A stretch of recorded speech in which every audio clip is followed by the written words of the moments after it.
It's rookie draft season, and today we're focusing on the tight ends. Who should you draft? When should you draft them? And what should you expect in year one? I'll also be releasing my updated rookie rankings, all on the Fantasy First Down.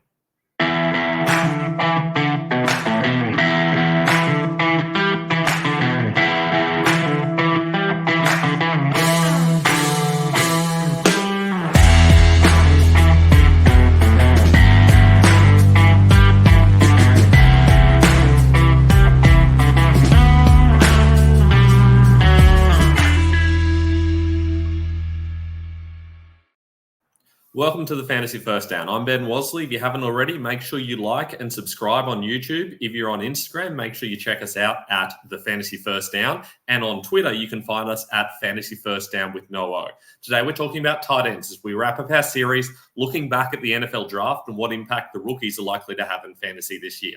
There's not as many good tight ends this year, but boy, the guy at the top is a real star. Brock Bowers is one of the best tight ends we've seen come out of college in a long time, purely from a receiving perspective. He's not a great blocking tight end, but he's a real mismatch weapon, and that's going to make him really dangerous in fantasy. It's hard to know exactly how the Raiders are going to use him because we didn't expect the Raiders to take him. The Raiders already just picked a rookie tight end last season in Michael Mayer, and he was a bit disappointing, let's put it that way. Clearly, with the new guys in there now, they've decided to make some changes. They've decided that Bowers is the guy they're going to go for. Now, I would expect that Bowers is going to be out there on most downs. He might miss some early blocking downs. That usually happens with rookie tight ends, but I think he's going to get a whole lot of receiving work, especially because they don't have a lot behind Devontae Adams. For that reason, for me, you can take him really early in rookie drafts. I would be happy to take him as early as 4th or 5th pick.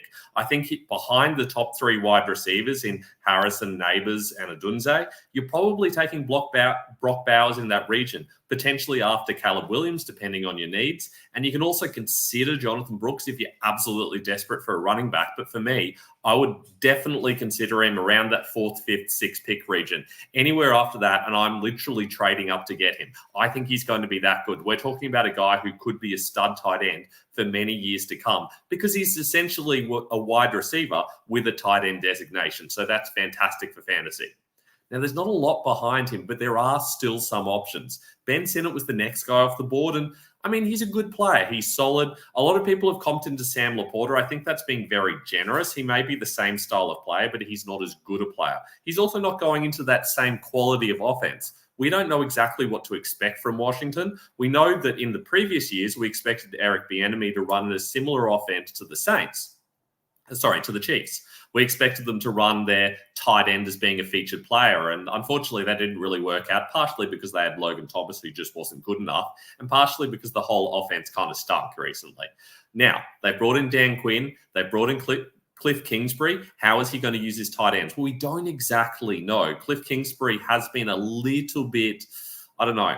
He didn't play like he did in college. In college, he was running that air raid offense. There was a lot of passing. That definitely didn't happen when he became an NFL head coach. Now that he's an offensive coordinator, is he going to be willing to be a little bit more aggressive? I don't think so. I think we're going to see something a little bit passive. I do think that Sinnott's going to be involved. He's probably going to be the starter, but we see with rookie tight ends, they often have to balance their blocking out and get that sorted. And for that reason, I think we see quite a bit more of Zach Ertz before they eventually let Sinnott take over. And I'd also expect some John Bates in there to do some blocking and maybe even Cole Turner.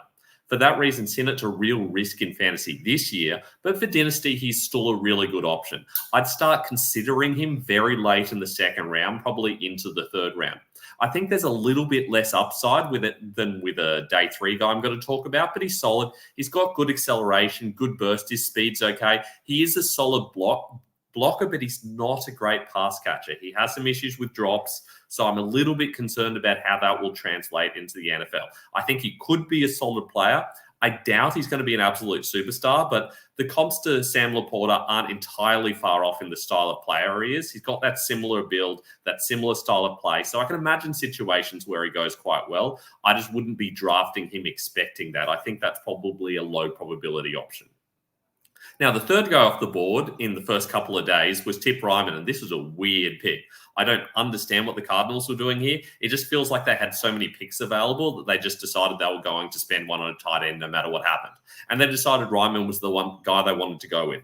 I don't know why. For me, he's more of a 5th, 6th, 7th round kind of guy. If he was totally undrafted, I would not have been shocked. We're basically talking about a big, strong tight end. He's kind of fast enough, but not a great pass catcher. He's not going to get vertical. Realistically, he's got very little receiving experience. We're talking about essentially a blocking tight end, and this feels a little bit too early to be taking him. I mean, in Dynasty, do you really want a blocking tight end? Probably not, but we've seen guys that we expected to be blocking tight ends turn into okay pass catchers. For that reason, in a super deep league, you can consider him. But realistically, someone who doesn't really know what they're doing and sees that he went in the 3rd round is probably going to take him ahead of you. The only situation where he's going to come useful is if Trey McBride gets injured.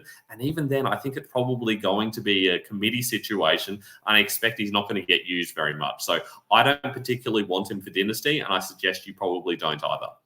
Now, in day 3, things got a lot more interesting. We had a lot of guys going off in the 4th round, and these guys went a little bit later than expected. I did think they'd go a little bit earlier, but ultimately, I think this was good value for most of the teams that drafted him. I think a lot of teams kind of went away after the first couple of days and started to think, oh, maybe we should consider getting a tight end. And they figured they were in the right range. And for a lot of them, I think they got pretty good value. My favorite personally is Jatavian Sanders. I don't love the landing spot. It's hard to love any player going to Carolina just because that team's going to be a big mess until Tepper gets his act together and stops meddling with with the coaching staff. But there's not a lot of great pass catching options in it. Obviously, they got Xavier Legette in. He's a pretty big-bodied player, so he's going to do a little bit of the work that a tight end would have otherwise done, even though he's not quite as tall as someone like Sanders. They obviously brought in Deontay Johnson as well, and they've still got Adam Thielen, who's very good in the red zone as well. So it's hard to know exactly how Sanders fits in. I feel like he's not going to be great for fantasy in the first year, but I do feel like he's someone who can develop into a role, especially as Bryce Young starts to develop as well.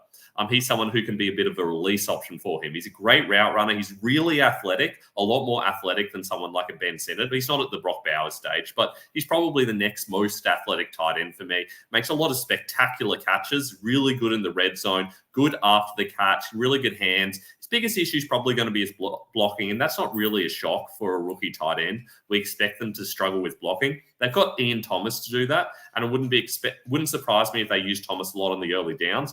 I'm hoping Sanders takes over from Tommy Tremble, who's been a bit of a disappointment in Carolina, and becomes at least the receiving tight end and slowly develops into a starter. We haven't really seen tight ends for quite a while in Carolina have any success, probably since Greg Olsen. So I'm hoping Sanders will be their next tight end who's going to be a bit of a star, but they're going to need the offense to be a little bit better before they can make that happen. So he's a guy I really like for Dynasty. I still wouldn't be reaching for him. I'd still be thinking 3rd round, probably very late 2nd round if you're desperate for a tight end in your rookie drafts. He's probably should be around the 25th to 30th player off the board, depending on how many teams you have in your Dynasty league. He is a player I'd be interested in, especially if you're rebuilding and want to take shots on players who have really high upside. Now, Theo Johnson was potentially expected to be the 2nd player off the board. There was a time when the bookies had him as the favorite to be the 2nd tight end off the board. He goes to the Giants, and this is a really interesting landing spot. Obviously, we don't know what Darren Waller's going to do, and realistically, even if he plays, it's probably not going to be for much longer. He's not exactly giving the signs of a player who's going to be around for the long term. So I feel like tight end was a good thing for them to hit. I think they got good value here. This is a pretty good pick. How he fits in with Bellinger, I don't entirely know. Daniel Bellinger's been okay, but they brought in Waller for a reason, and Bellinger is just not a guy they're clearly willing to rely on. Whether they use them in a bit of a committee, I mean, that remains to be seen. I think that's probably what's going to happen. But Johnson definitely has some upside. We're talking about a guy with good size, solid speed. His route running's okay. Look, he's big enough. He's a good blocker, or at least he's got good blocking potential. I feel like he could be an every down tight end, but there's a lot of risk there. There's the issue of what's going to happen with Bellinger. We don't even know what's going to happen with Waller. Plus, we don't know exactly what this offense is going to look like in the near future. Is Daniel Jones going to stay around? Do they bring in another quarterback? For that reason, to me, he's a little bit lower than these other top guys. I feel like he's got the upside and potential. I'm just a little bit nervous about exactly what's going to happen there. And for that reason, I'm not willing to reach for him. He's more of a 4th round kind of guy that you can take late in drafts and just see what happens. As soon as Waller retires, if Waller retires, all of a sudden Johnson's value is going to go through the roof. And you can probably trade him away for a better pick, or you can hold on to him and just see what happens. Eric Hall's another guy I really like. Another Iowa tight end. We know how good Iowa tight ends can be. I had him in college fantasy, and I was quite disappointed because he's been injured for much of this year, but he has a lot of potential. He's a good player, and he's someone that I expect could become even better as time goes on. He goes into a really nice situation with the Bengals. They've had this weird tight end by committee situation going on where they had 4 or 5 tight ends going around. Irv Smith Jr. is out the door now at least, but they've still got Sample there, Drew Sample, that is, who plays nearly as an H-back half the time and as a blocking tight end, but goes out and does a little bit of receiving, but more from a running back position. Obviously, they've still got Tommy Hudson there. Tanner Hudson, Tommy's brother, in fact. Tanner Hudson there, who was a receiving tight end, but realistically, they weren't willing to commit to him. They were really only giving him 10 to 12 routes a game, and he was doing an okay job on them, but realistically, his blocking's not good enough, and he's not really doing anything in particular to be a star.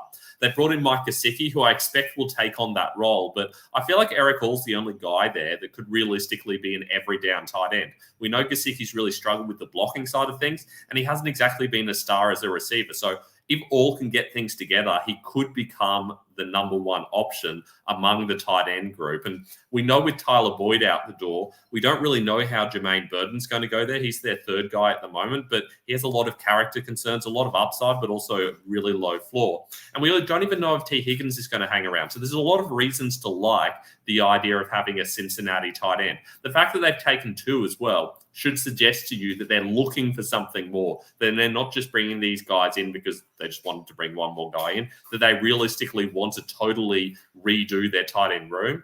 And I feel like All is the main guy there.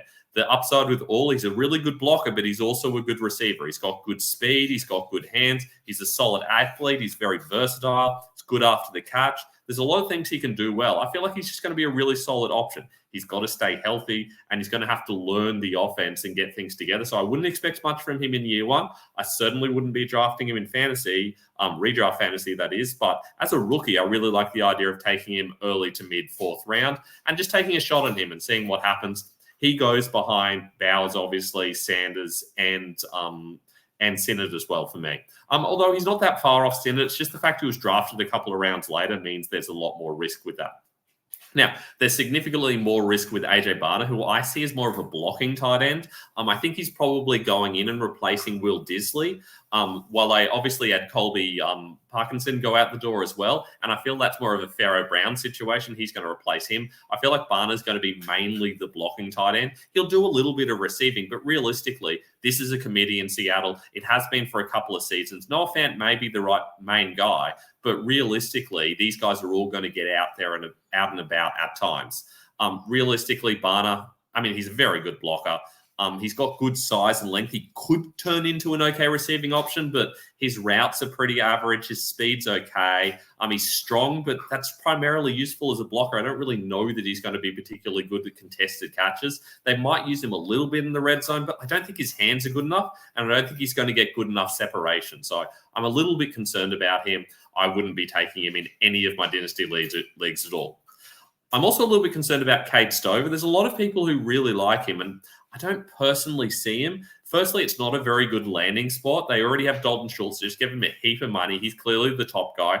Brevin Jordan is a good receiving tight end they brought in a while back, who is at least a solid option for him. They've got Tegan Kitoriano, I'm not even going to pronounce that correctly, who they also brought in recently. They're clearly trying to get things going here from their tight ends as a backup guy, and that means there's at least an opening, but I don't think that Stover does anything well enough to really take over that role. His route running's okay, his separation's okay, but not good enough for the NFL for me. He's okay after the catch.